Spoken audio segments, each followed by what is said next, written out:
So last week we were kind of seeing the rise of Saul, and we need to get through chapter 13, 14, and 15 today. 13 and 14 function as one chapter, and it's just one big story. So we may break it up a little bit, but it's long. 14 is a very long chapter, and we need to try to get through 15 to kind of stay. It's all kind of about the same stuff, and so. So if we remember, like we had the rise of Saul, and now we're going to see kind of some of his the downfall here. We're going to see that. Now, remember everything that I've said about numbers. We need to be paying attention to all of this. There's a lot of numbers in these chapters, and how I like to look at numbers is they're like emojis. Yes, they're telling us how big armies are and things like that, but they're also using that data to say something about it. So remember, like 3s are good, 6s are not so hot, like that, all those things. So there's a lot of numbers because there's some battles going on here, and we'll see if my theory about them plays out. We'll see, because it's all it's a hypothesis. That's all it is. All right, so let's share the screen. We're going to be in 1 Samuel chapter 13. And I don't know where we're going to stop, so we'll see where it goes. You guys on the stream, let me know if you can't hear it. Saul reigned 1 year. And when he had reigned 2 years over Israel, Saul chose for himself 3,000 men of Israel. 2,000 were with Saul in Michmash and in the mountains of Bethel, and 1,000 were with Jonathan in Gibeah of Benjamin. The rest of the people he sent away, every man to his tent. And Jonathan attacked the garrison of the Philistines that was in Geba. And the Philistines heard of it. Then Saul blew the trumpet throughout all the land, saying, "Let the Hebrews hear!" Now all Israel heard it said that Saul had attacked the garrison of the Philistines, and that Israel had also become an abomination to the Philistines. And the people were called together to Saul at Gilgal.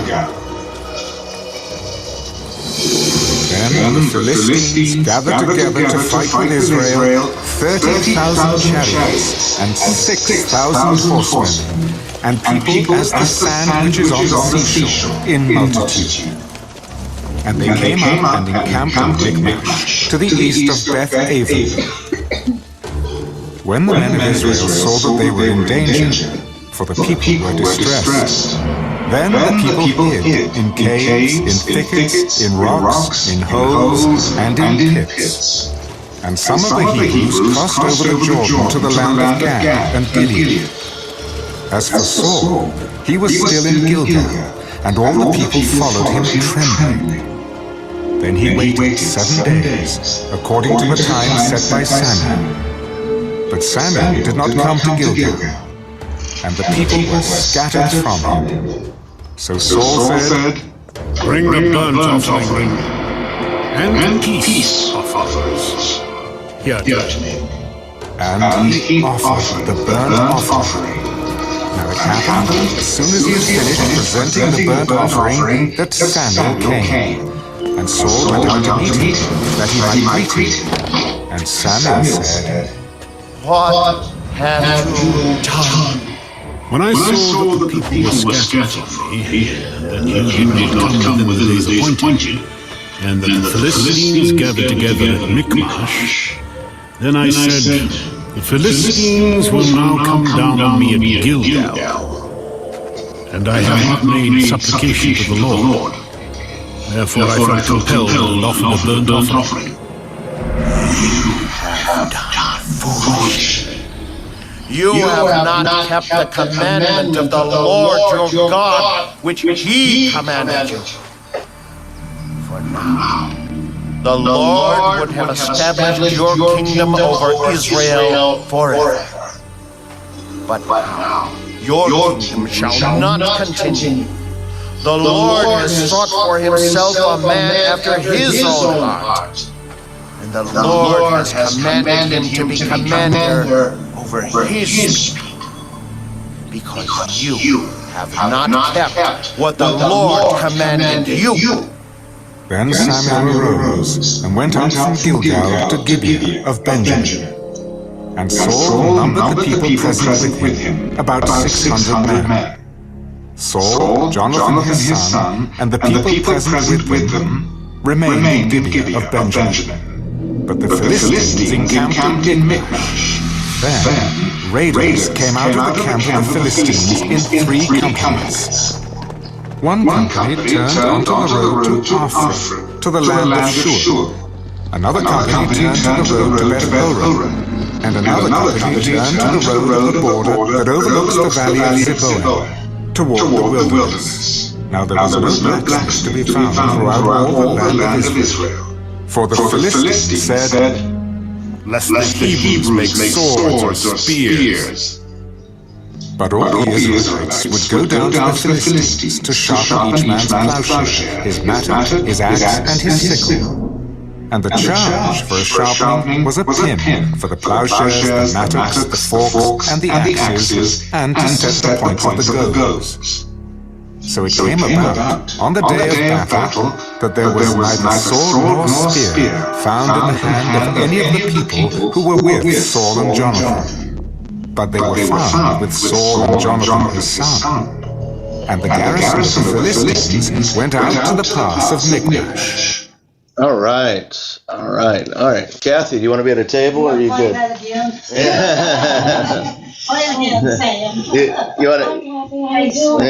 You want to slide in between Pam and Diane, or do you want to? Yeah. All right. You have to slide Pastor, Yeah. Pastor, we can hear fine, but there's a very bad echo. Lee and Jean, are you getting that? Yeah. Is it a bag of echo right now? No. No, only the reading of the gospel. Only when the reading. Okay. All right. All right, I'm gonna try doing it a different way the next one, and let me know if it changes at all. So I'm trying to get the audio better. I'm trying some new things right now. So but it sounds pretty good right now. Yes. Okay. That was just a burst of wind. Yeah. Okay. So what stood out to you in this chapter? What did you think? There's a lot of interesting things going on here. What'd you pick up on? Well, first off, the Jewish Bible is a little different in the very first verse. Yeah.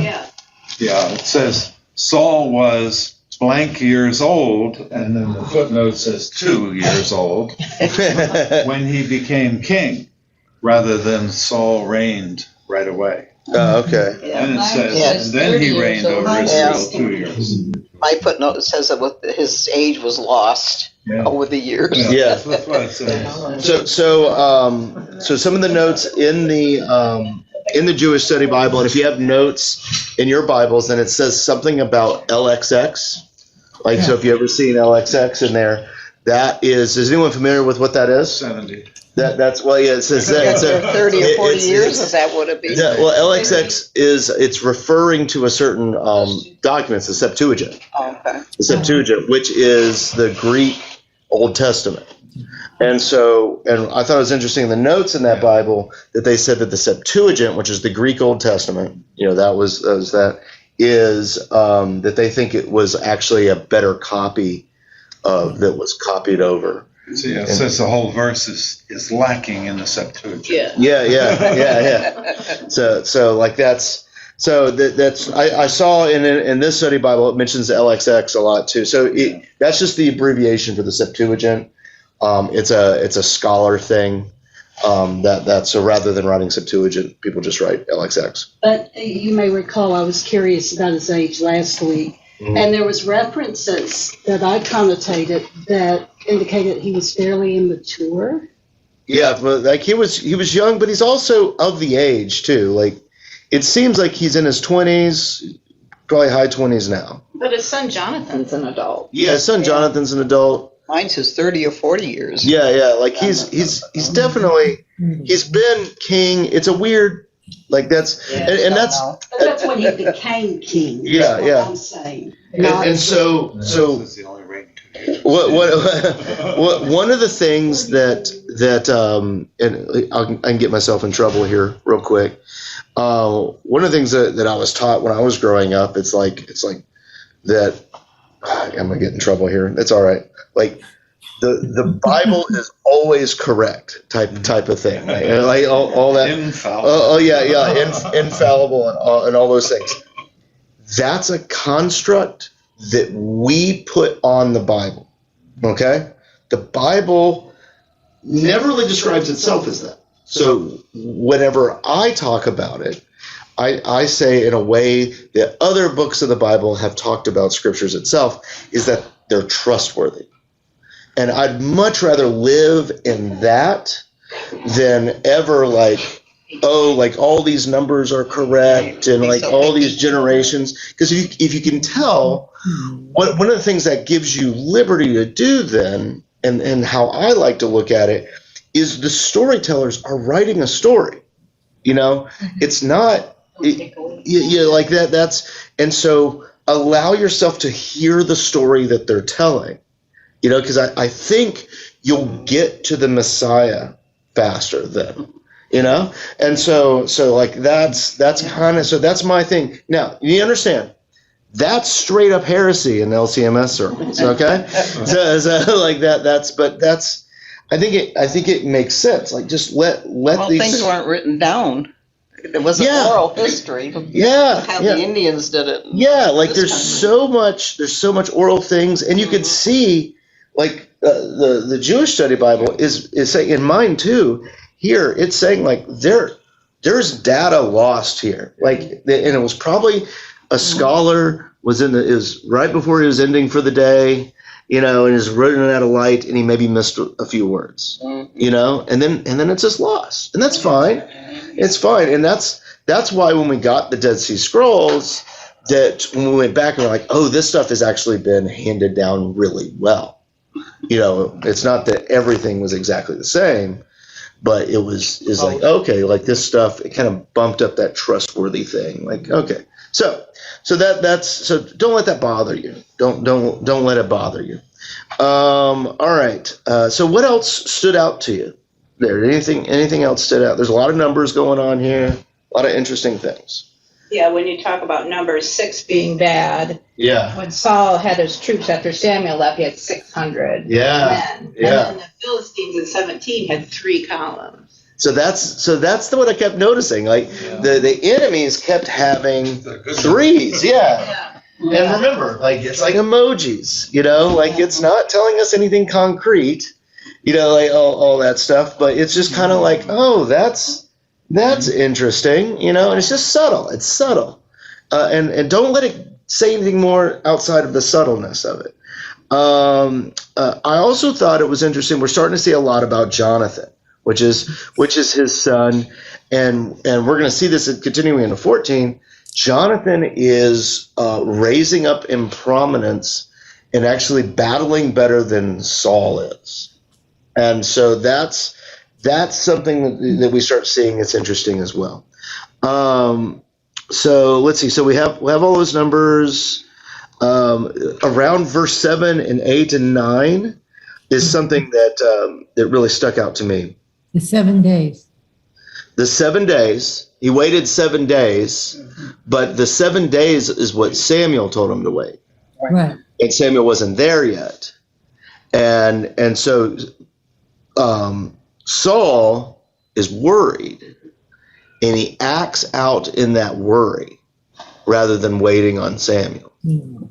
Like which is akin to waiting on the Lord. Like so he's like, well, and then you see what he does. He tries to get God on his side. Now we've already had a few stories with these people where they keep trying to get God on their side by like, hey, if we give you the right, we'll do that sacrifice up good, God, and you'll like us this time, right? You'll like us, and so that's and he's trying to do that again, and Samuel comes and because Samuel sees what he's doing, and Samuel's very upset about it. Yeah. Isn't it going back to with Abraham that, God had promised him a son, but again, he had to help him. Yeah. It's that same idea. It's that same idea. It's also the same idea with when Jesus is talking about like the widow's mite verse, where all these people, they're praying outside the temple and giving these huge sums of money and saying, "Thank you for not making me like all these other people." Right? It's all this kind of sense of like trying to get God on your side. All that stuff when God is already there, and sometimes it just takes trusting in that. So that's this is a consistent idea all through the scriptures. And my favorite, since Lee talked about Abraham, the patriarchs, Abraham, Isaac, Jacob, and Joseph less so, but it's always these stories up to the point where they begin to fully trust. And when they fully trust, their story stops in the scriptures. So when Abraham goes up the mountain with Isaac, when he finally fully trusts, all of a sudden his story ends and it goes into Isaac's story. Jacob's the same way, all the way up to where Jacob has to wrestle with God, in there. His story basically ends and it moves to Joseph after that. Like that. And I think that's it's an interesting kind of note there about how the stories are working. So we don't see Saul like being this like maven of the faith, right? He's like, I've waited the right amount of days. Like this should happen, right? And like, well, we've got to get God on our side. Let's do this burnt offering. And his reason was because people were leaving him. Yeah, people were leaving. So he was afraid. He wanted to control the situation. Yeah. He didn't trust God to get a victory for him. Yeah. So like it's all these things. Like this stuff goes away from him really fast. And it seems like the stuff we've seen from Saul already, and this is why I was surprised the Hebrew Study Bible was so positive on Saul, because it seems like we're seeing stuff that was from before with the donkeys and all that stuff, that we're just seeing that again happen now. And all this stuff is kind of coming back. Let's see. So verse 14 had a big thing in it. And we see our first reference to David, right? Basically. So verse 14 said, "But now your kingdom shall not continue. The Lord has sought for himself a man after his own heart." Like if you know the story at all, you know exactly what's being talked about there. "And the Lord has commanded him to be commander over his people because you have not kept what the Lord has commanded you." So I think it's important when we read this because it seems like it's fast. Like it's like, oh man, Saul only got one chance or something like that. I have a feeling this is a pattern. And we're going to see as David comes onto the scene and the rest of Saul's life that it is a pattern. Like this is just Saul in general. Like that's over there. David has his patterns too, by the way. And he ends up leaning into them at the end of his life. Let's see, what I thought. Again, the Philistines had 3 companies that went out at the end there. I thought that was interesting. And so a little bit of reference to like technology back then. So verse 19, now there was no blacksmith found throughout all the land of Israel. That would have been a pretty specialized function. But isn't it pretty interesting that the Philistines apparently had enough dominance over Israel that they could not have anyone to do the metalwork, iron. Yeah. Like they it's almost like they monopolized like the iron or the bronze or whatever age we're in right now. I'm bad about that timing, but yeah, like the blacksmithing, like that's it's interesting that it plays a prominent role in here, and it's important for us to remember, like, oh yeah, this would have been like height of the technology. Being able to gather metals and get things hot enough to melt them and smelt and all those things. So yeah. And so you can see that in these warfare tactics, what the Pharisees are doing, Yeah, the Jewish Bible says it's the beginning of the Iron Age. Beginning of the Iron Age. All right, yeah. So that's good. That's good. So it's kind of fun to think about the technology, and it's such a big deal that they're talking about it here. So Their livelihood, their being. Well, it's Without it, they're, it's whoever has the biggest bombs wins usually, and so sometimes those bombs look like chariots, sometimes those bombs look like iron, swords, bows, all these things, and so that's we're kind of seeing that being presented here. All right, let's go. Anyone else have anything else? All right, this is a very long chapter. I think we should just try to get through it all. I may stop it. I'm not sure. I need to. All right. Well, let's try this. Okay, here we go. Go over to the Philistines' garrison that is on the other side. Good. But he did not tell his father. And Saul was sitting in the outskirts of Gibeah, a pomegranate tree, which is in Migron. The people who were with him were about 600 men. Ahijah, the son of Ahitub, Ichabod's brother, the son of Phinehas, the son of Eli, the Lord's priest in Shiloh, was wearing an ephod. But the people did not know that Jonathan had gone. Between the passes by which Jonathan sought to go over to the Philistines' garrison, there was a sharp rock on one side and a sharp rock on the other side. And the name of one was Bozez, and the name of the other Seneh. The front of one faced northward, opposite Michmash, and the other southward, opposite Gibeah.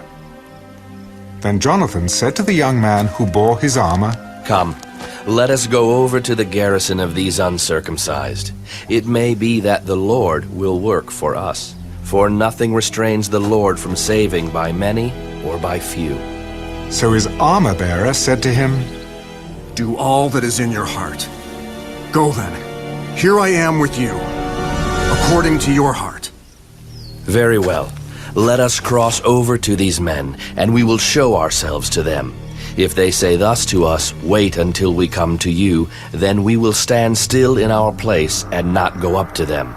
But if they say thus, Come up to us, then we will go up, for the Lord has delivered them into our hand, and this will be a sign to us. So both of them showed themselves to the garrison of the Philistines. And the Philistines said, Look, the Hebrews are coming out of the holes where they have hidden. Then the men of the garrison called to Jonathan and his armor-bearer. Come up to us, and we will show you something. Jonathan said to his armor-bearer, Come up after me, for the Lord has delivered them into the hand of Israel. And Jonathan climbed up on his hands and knees with his armor-bearer after him, and they fell before Jonathan. And as he came after him, his armor-bearer killed him. That first slaughter which Jonathan and his armor-bearer made was about 20 men, within about half an acre of land. And there was a trembling in the camp, in the field, and among all the people. The garrison and the raiders also trembled, and the earth quaked, so that it was a very great trembling. Now the watchmen of Saul in Gibeah of Benjamin looked, and there was the multitude melting away, and they went here and there. Then Saul said to the people who were with him, Now call the roll and see who has gone from us. And when they had called the roll, surprisingly, Jonathan and his armor-bearer were not there. And Saul said to Ahijah, Bring the ark of God here. For at that time the ark of God was with the children of Israel.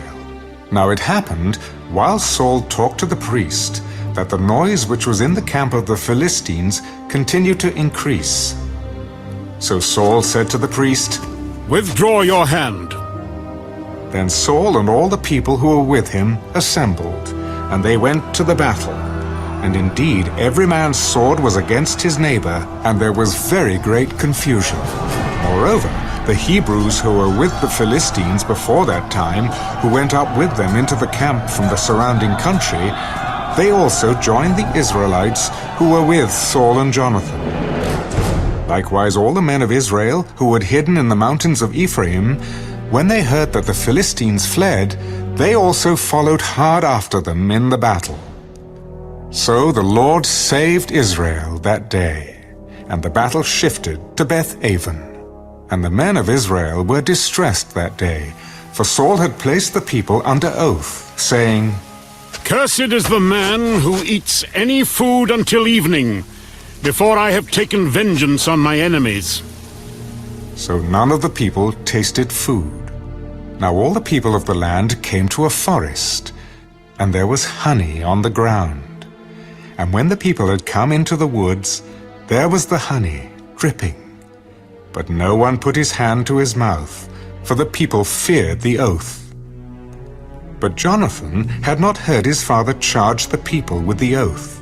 Therefore he stretched out the end of the rod that was in his hand and dipped it in a honeycomb, and put his hand to his mouth, and his countenance brightened. Then one of the people said, "Your father strictly charged the people with an oath, saying, 'Cursed is the man who eats food this day.'" And the people were faint. But Jonathan said, "My father has troubled the land. Look now, how my countenance has brightened because I tasted a little of this honey. How much better if the people had eaten freely today of the spoil of their enemies which they found. For now, would there not have been a much greater slaughter among the Philistines?" Now they had driven back the Philistines that day from Michmash to Ajalon. So the people were very faint.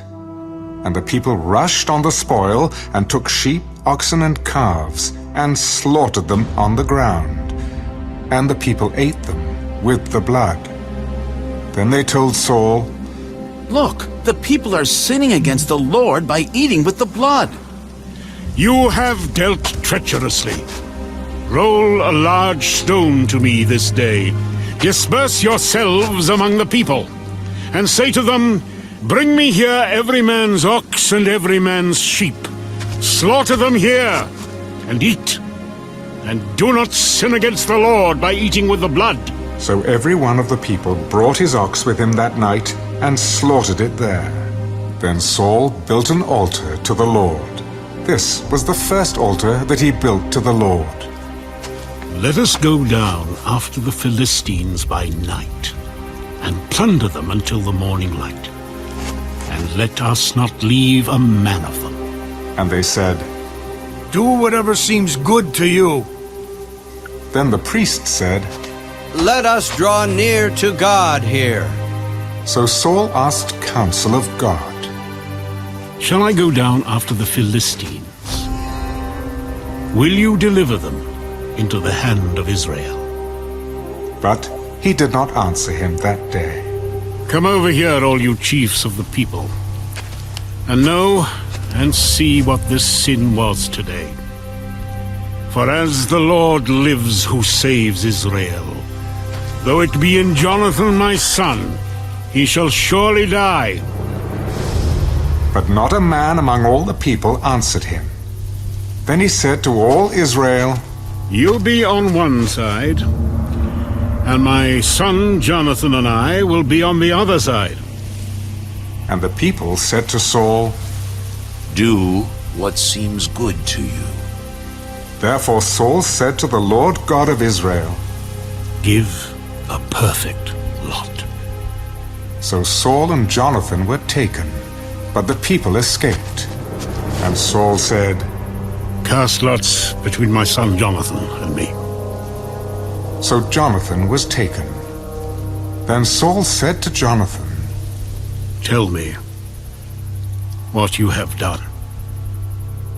I only tasted a little honey with the end of the rod that was in my hand. So now I must die. God do so, and more also. For you shall surely die, Jonathan. But the people said to Saul, "Shall Jonathan die, who has accomplished this great deliverance in Israel? Certainly not. As the Lord lives, not one hair of his head shall fall to the ground, for he has worked with God this day." So the people rescued Jonathan, and he did not die. Then Saul returned from pursuing the Philistines, and the Philistines went to their own place. So Saul established his sovereignty over Israel, and fought against all his enemies on every side, against Moab, against the people of Ammon, against Edom, against the kings of Zobah, and against the Philistines. Wherever he turned, he harassed them. And he gathered an army and attacked the Amalekites, and delivered Israel from the hands of those who plundered them. The sons of Saul were Jonathan, Jishua, and Malchishua, and the names of his 2 daughters were these: the name of the firstborn, Merab, and the name of the younger, Michal. The name of Saul's wife was Ahinoam, the daughter of Ahimaaz. And the name of the commander of his army was Abner, the son of Ner, Saul's uncle. Kish was the father of Saul, and Ner, the father of Abner, was the son of Abiel. Now there was fierce war with the Philistines all the days of Saul. And when Saul saw any strong man or any valiant man, he took him for himself. Oh, we got some good foreshadowing there. All right. So there's some interesting things going on around here. What's something kind of stood out to you? First of all, let's start at the beginning of the chapter. Kind of going through the middle with Jonathan. What do you think of Jonathan's tactics about what he kind of did there? What were we kind of reading into that? He took the initiative. Yeah, he took the initiative, and I guess it sounds like he found like a goat trail or something like that, and came down, kind of hit him off at the pass, like that. That's and got him and caused mass confusion in the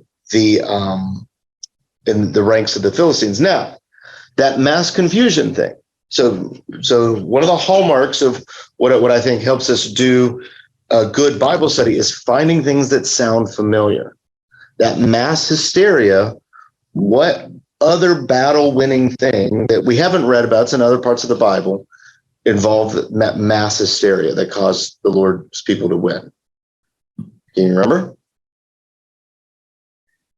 That sounds like Joshua in the Battle of Jericho. Where they're over there and they all defeat each other. There's another one it's escaping me right now, but where the people they basically kill themselves rather than I think one in the Judges, isn't that how Ehud won too? I can't remember, but that's one of the Judges' battles too. I think it's the one where he only chose the 300 people. The drinking thing. Yeah, and I think they went into the war camps there, and it scared everyone, and God gave them that victory. Right. It's if you remember these things.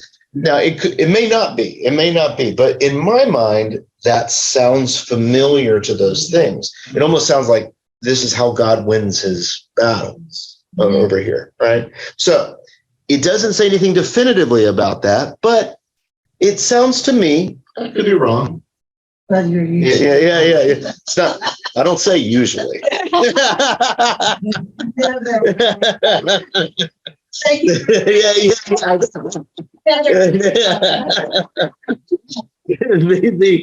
But it's so that sounds, it just sounds like it rhymes. That's all it is. It sounds like it rhymes. And so which I think is interesting then, because Saul it seems like he's just reacting constantly to everything, that he's not ahead of anything.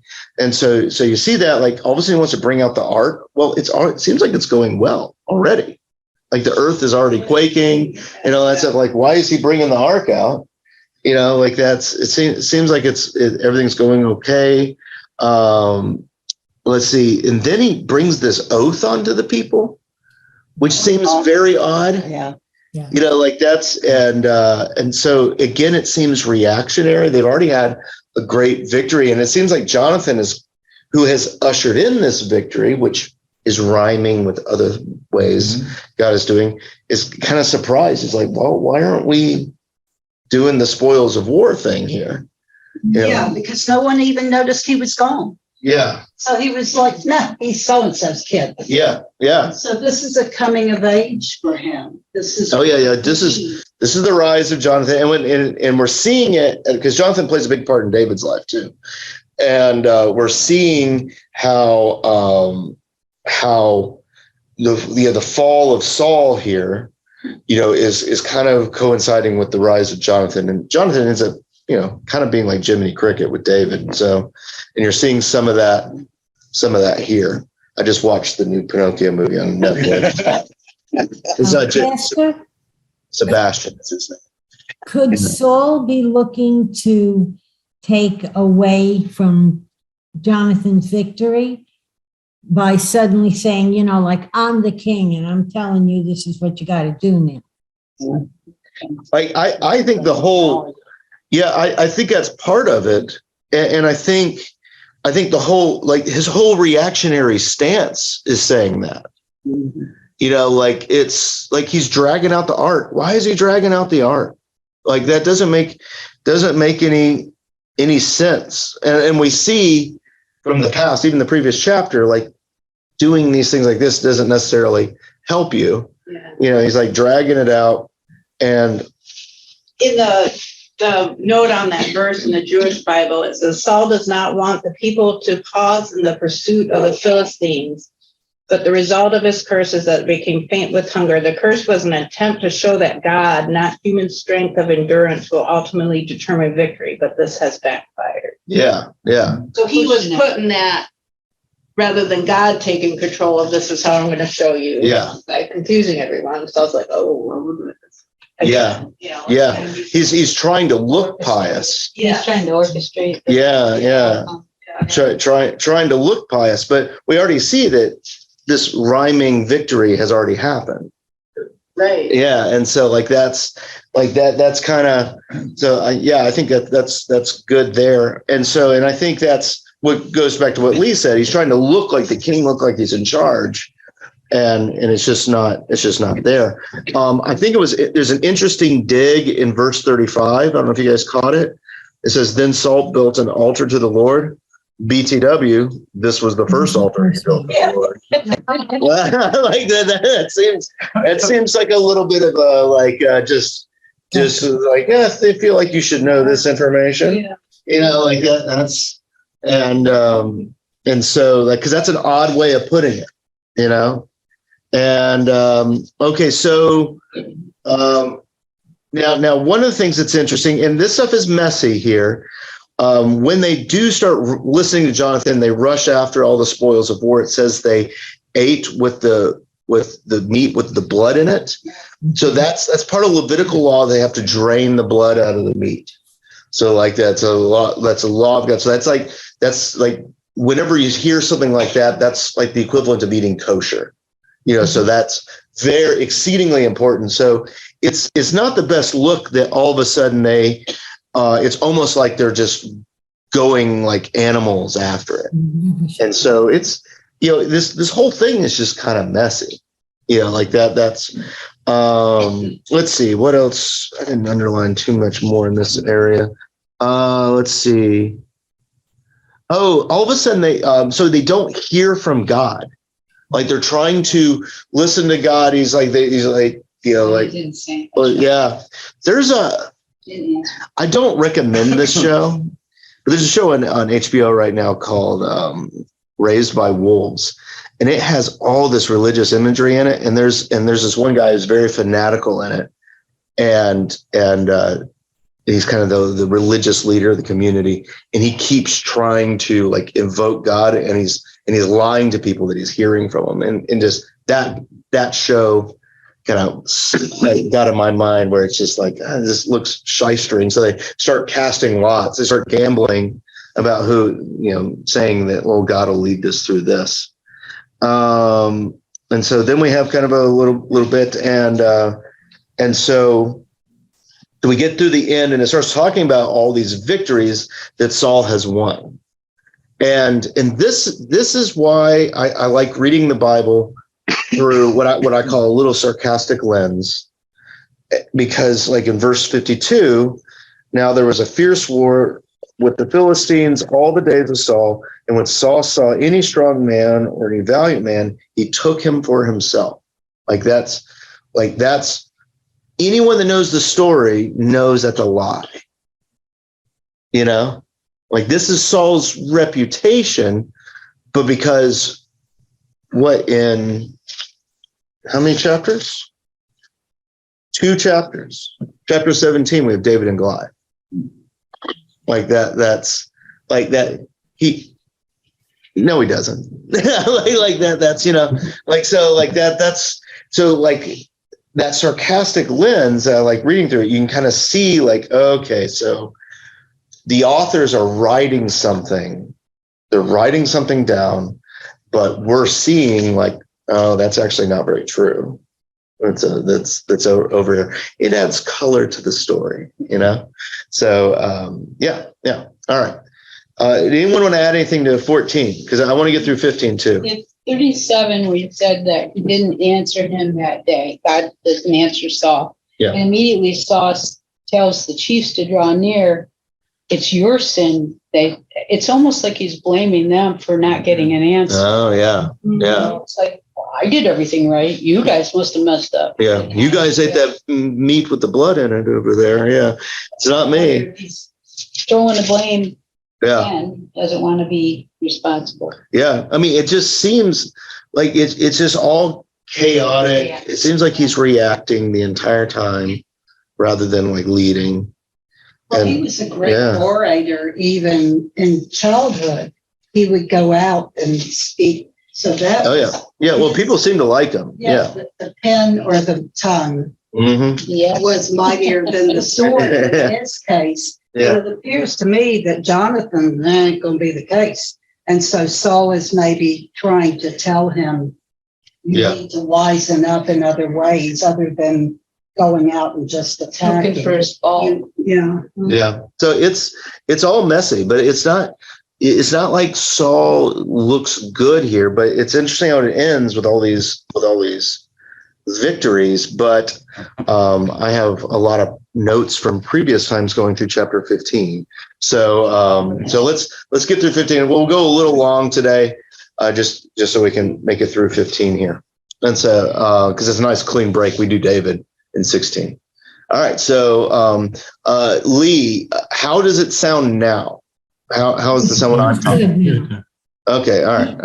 The only problem was if you needed to read the scripture on the screen, it was partially blocked out. But we've got our book, so it don't matter. Okay. Yeah. All right. Yeah. All right. So here we go. Here we go.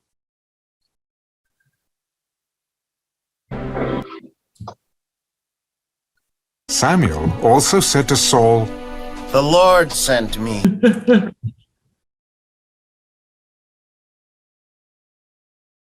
Okay. Said to Samuel, and that was it. Yeah.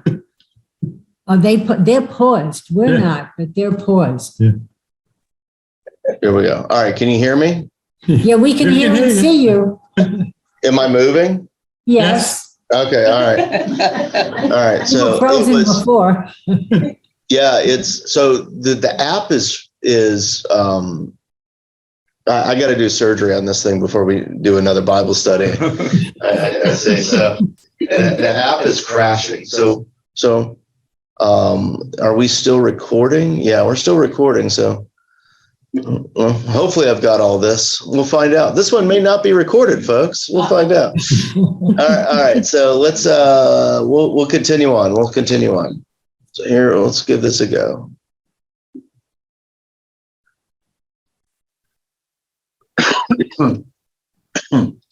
Samuel also said to Saul, "The Lord sent me to anoint you king over his people, over Israel.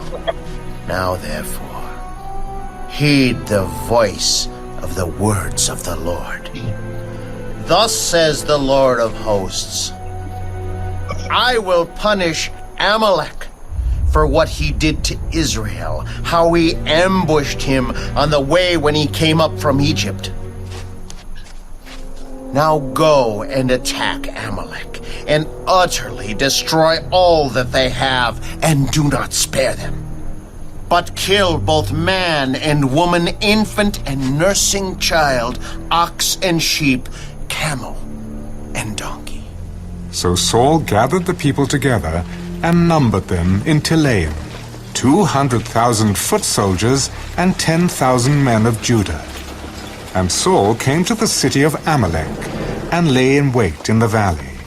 Then Saul said to the Kenites, Go, depart, get down from among the Amalekites, lest I destroy you with them.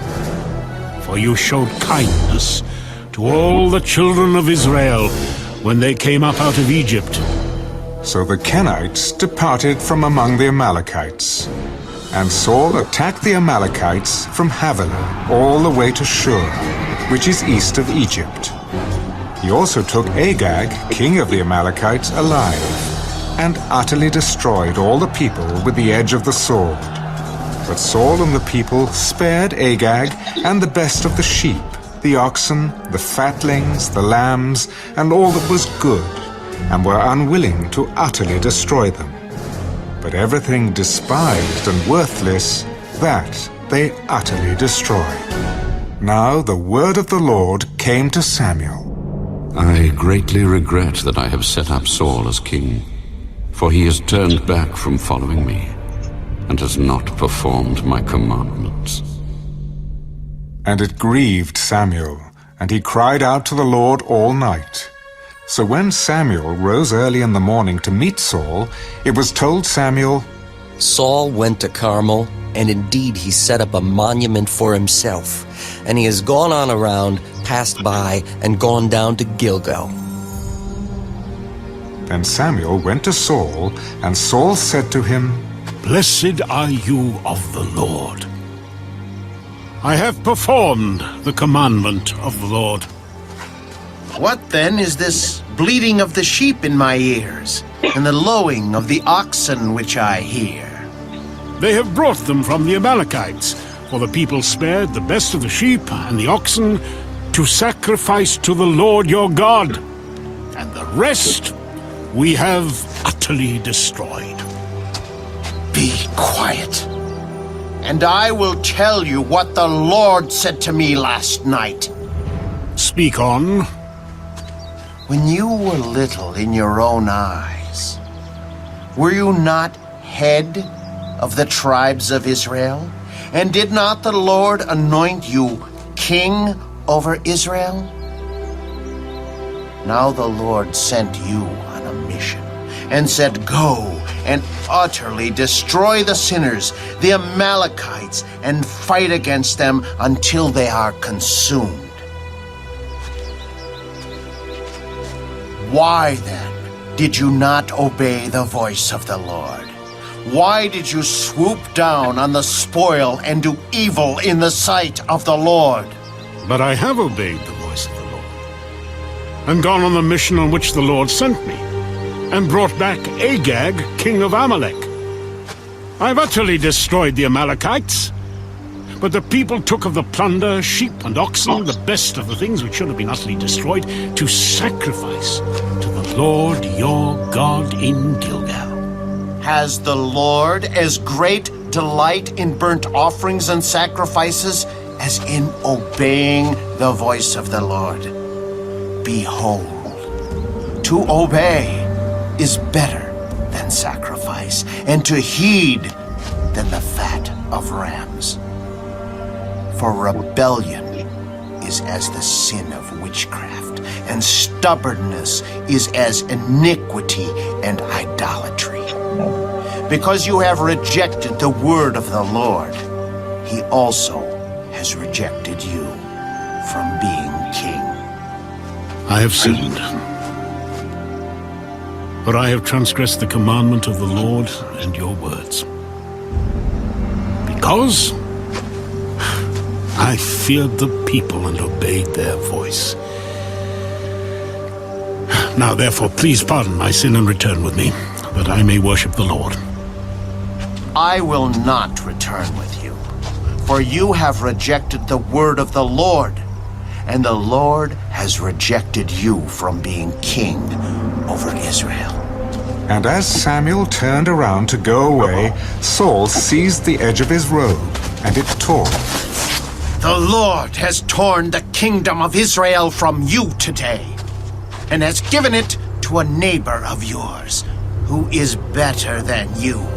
And also, the strength of Israel will not lie nor relent. For he is not a man, that he should relent. I have sinned. Yet honor me now, please, before the elders of my people and before Israel, and return with me, that I may worship the Lord your God. So Samuel turned back after Saul, and Saul worshipped the Lord. Then Samuel said, Bring Agag, king of the Amalekites, here to me. So Agag came to him cautiously. Surely the bitterness of death is past. As your sword has made women childless, so shall your mother be childless among women. Samuel hacked Agag in pieces before the Lord in Gilgal. Then Samuel went to Ramah, and Saul went up to his house at Gibeah of Saul. And Samuel went no more to see Saul until the day of his death. Nevertheless, Samuel mourned for Saul, and the Lord regretted that he had made Saul king over Israel. Okay, all kinds of things. So something to remember when we're going through all of this is remembering that this isn't us. This is thousands of years ago, and kind of different sensibilities about things, and all of that. So that's just, as we're reading all this stuff, it's important to remember that. So let's go through there. Did anything stand out to you? Saul keeps blaming his people. Yeah. He never does anything wrong. Yeah. He keeps blaming the people, and you have this kind of clear outline at the beginning of it, like, hey, like, utterly destroy it, and he's completely unwilling to do that. Now, if we remember what happened before, it seems like there was praise for taking the plunders and the spoils of war. Again, it just looks like he's not in control. He's just reacting to all the circumstances. He's not leading, he's reacting. Again, this is all my words, but you can kind of see that he's given this clear thing, and I think there's also some shade thrown from Samuel when he says on verse 14 that Samuel said, "What then is this bleating of the sheep in my ears and the lowing of the oxen?" Like that's he's like, yeah, I shouldn't hear any of this, like that. That's and Saul just can't see it. Now, there's something else that I thought was interesting.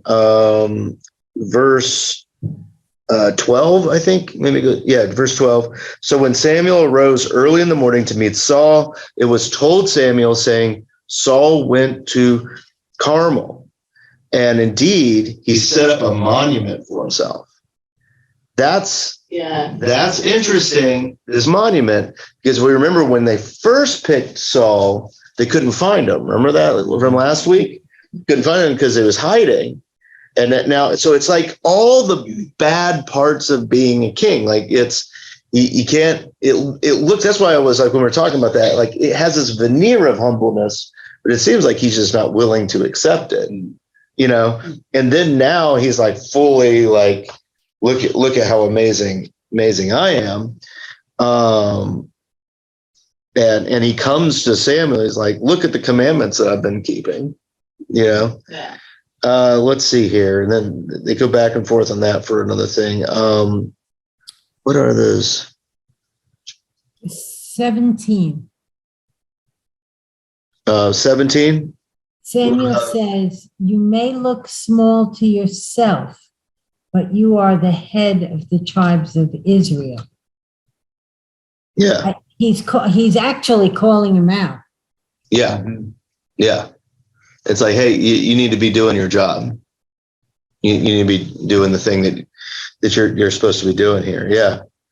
And they keep going back and forth, talking about obeying the voice of the Lord. And he's like, but it's all for these sacrifices. And then if you notice in your Bibles, and I checked in the Hebrew one and here, and it's probably the same in the NIV, all of a sudden it switches to poetry. If you notice how the meter is written there in verse 22. So like suddenly it switches to poetry, which probably means that this is used in worship. That they use these things in worship and all of that stuff, that it's become, in the retelling of this, it has become a touchstone, cultural centered idea. Okay. And that Saul's like, well, I did all this for the sacrifices. And Samuel's like, has the Lord a great delight in burnt offerings and sacrifices, as in obeying the voice of the Lord? Behold, to obey is better than the sacrifice. And to heed the fat of the rams, it's this idea. And it's this idea that we still rest in. I mean, that's very similar to like the faith that Jesus is saving you and all that stuff that we have now. Like that it's not in just these exterior things that you're doing, like it's not in those things. And you can see that's become a mega idea with them. And that's an idea that's picked up in the prophets later. All these things, that it's not in the sacrifices and all these things. The note in the Jewish Bible say they convey the message that right, R-I-G-H-T, is more important than right, R-I-T. Okay.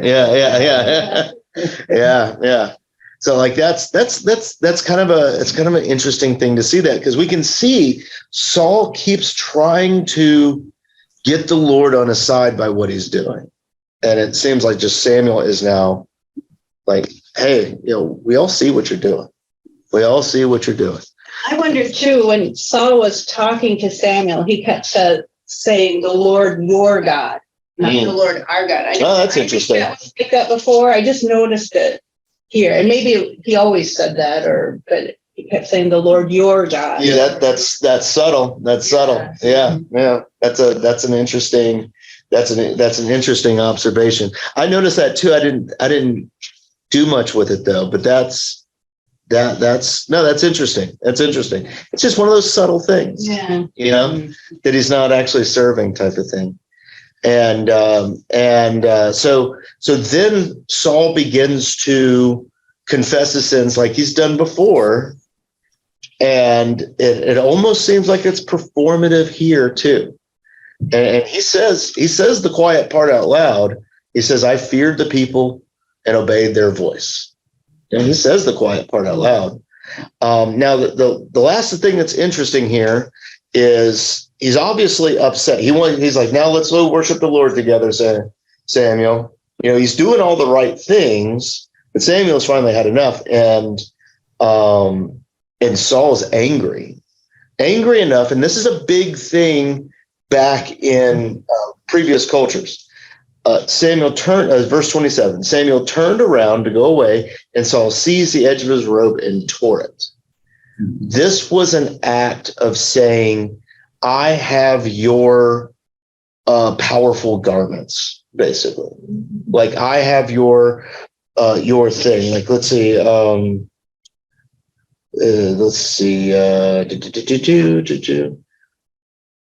It's not just saying it in my notes. Does it say it in this? This Bible is usually good about saying it fast.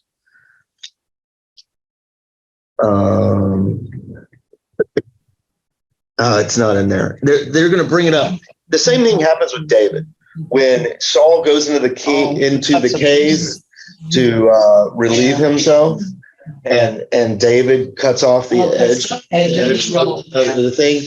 that same thing's happening. It's saying the same things. Like that's like that I'm taking your power from you type of thing. And because you can see when you understand what's going on in the culture back then, you can see why Samuel is so upset that he does this. Like just it's like, what are you doing? You know, like that's and it upsets him so much that he never sees him again. And the touching of the robe, it's like when they touch Jesus's robe and the woman is healed from the bleeding. Remember? Oh yeah. Well, power transfer. So this isn't the prophets, but that his garment wouldn't be cut. Right. So like that. Now that I don't know. I'm just connecting things. Okay. But that may be connected to that too. Like, and the prophets said that his garment, and that said that they gave it up, but they didn't want to cut it. Yeah, they didn't tear it apart. Yeah, tear it apart and stuff like that. It could be connected to that idea of like this transference of the king thing. I don't know. I just thought of that. So like that's you definitely have this idea. And the lady touching the hem of it, that could be connected to that too. That's It's about seeing these connections and going, is that valid? Like that's good. That's good. Esther, is Saul really apologizing? Because he says, yeah, I did wrong. I know I sinned, but let's not let the people know this. To me, it all sounds performative. Like, this is what has worked on Samuel in the past. I'm going to do it again. And you're going to forgive me. And you're going to forgive me. Like, just do it. I mean, he says that. Like, verse 24, I have sinned and have transgressed commandment of the Lord's. And then I fear the people and obeyed their voice. Now, therefore, please pardon my sin and return with me that I may worship the Lord. Like, he's saying all the right things. Yeah, he said, I did wrong, but please honor me in the presence of the elders of my people and in the presence of Israel. So, I'm really sorry, God, I did this, but let's not tell anybody. Yeah. Yeah. It seems performative. Mm-hmm. Yeah. Keeping up appearances. Yeah, keeping up appearances. Like all those things. Ed, you were going to say something. Back to the tearing of the robe. The Jewish Bible says, an action that David would later repeat, reinforcing the message that Saul is unsuitable to rule. Okay, yeah. So that's there it is. There it is. I think in the Jewish tradition, if someone dies, the people supposedly tear their clothes. So maybe you should be dead. Maybe that's connecting to it. I wasn't aware of that. So that's good. I knew that from my uncle who was Jewish. Okay, good. So like that's that could be connected there. Like it's good stuff. So yeah, and you could see that Samuel mourns for Saul. So it's like a human moment there. So good deal. Well, that's kind of what we have for today. And so we will get together the first Thursday in the new year. And that's when we'll get together again, and we'll do this. And then for that one, and then we'll take a break. We'll do the Philip Yancey stuff. If the Philip Yancey stuff's no good, we'll go back to it. But we're seeing if we can get going on that again for a little bit. What's that? We're going to do a sermon series called "Vanishing Grace" by Philip Yancey. Oh. And so there's some small group curriculum with it. And there we go. So are there for everyone on YouTube, thanks for joining us. Okay, so are there